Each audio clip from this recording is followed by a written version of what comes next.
how to teleport to coordinates in Minecraft. Alright, so let's begin with the video. Let's start by entering a world. Now you need to open chat in the game.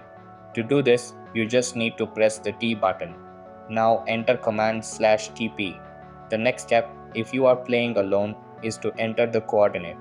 But if you are not playing alone, also have the option to teleport another player by entering your name first and then the name of other player.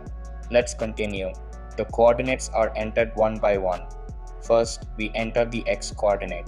The next is Y coordinate and the last one is Z coordinate. And that's it. All you have to do is press enter. And if everything correct, you will be teleported to the coordinates you specified. So that's basically how you can teleport to coordinates in Minecraft. So that's all for this video. Consider subscribing if you find it helpful, and I'll catch you in the next one. Thanks.